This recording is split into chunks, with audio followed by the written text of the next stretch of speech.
Jokanyo mag sekta mar somo koro dwaro mondo mi od bura okaw okang' mar reso sekta no.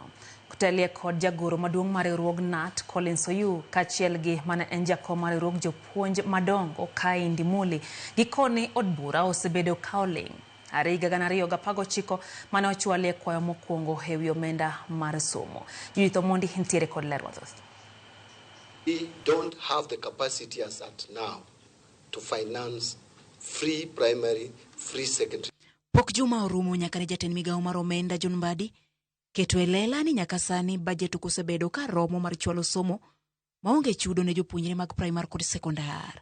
Mathoth osewachi kama ogik sani to koro jokanyo e sekta mar somo dwaro mondo mi od bura okaw ting' mar wuoyo ma ogik kendo golo yo ma winjo luw kotenore kod omenda mag somo ne jopuonjre ma pachoka. Ka otelnegi kod jagoro maduong' mar riwruog jopuonj mar NAT Collins Oyu geno koro ni od bura mondo mi okel kwe. This must go in the floor of parliament. This country, parents are there who cannot even accommodate, cannot even afford to teach their children. So free and compulsory education in this country is a big debate. As a union, we cannot afford to watch, regardless of the economic status. This country must prepare for the future. Masomo ni bure. Masomo iendelee kuwa bure. Oyu ne loso e kaunti ma Narok e romo ma jotelo mag siasa ma opogore oyiwore kama oriwo jaod bura mar kaunti no Rebecca Tonkei ma en jakanyo mar komiti mar somo e od bura.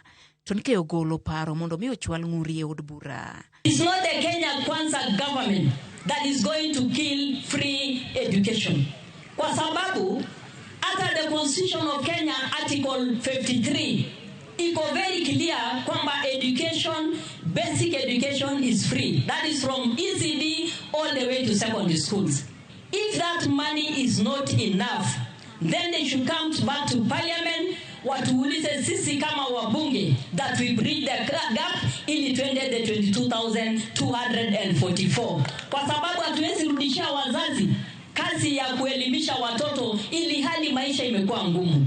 Ngur mama ne en jakom mar riwruog jopuonj madongo Ndimuli Kai koni ne gichwalo higa mar 2019 kinde ma piny owacho ne ni kod gope mag skunde maromo bilion 68 kata kamano od bura ne okolosie. Just before I exited service, Mr. Mutui and I and the other chairpersons sat down and wrote a petition to Parliament. During the advent of COVID-19, schools started receiving less and less capitation. And at the time we were doing the petition, schools were owed 68 billion. We presented that to Parliament.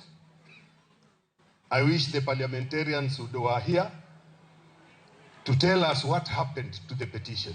Magi biro e kinde mamoko kuom jopuonje madongo ma oseloso kod jofwambo to ywak ni gichich ni jopuonjre mathoth dhi weyo skul poni okore sekta mar somo.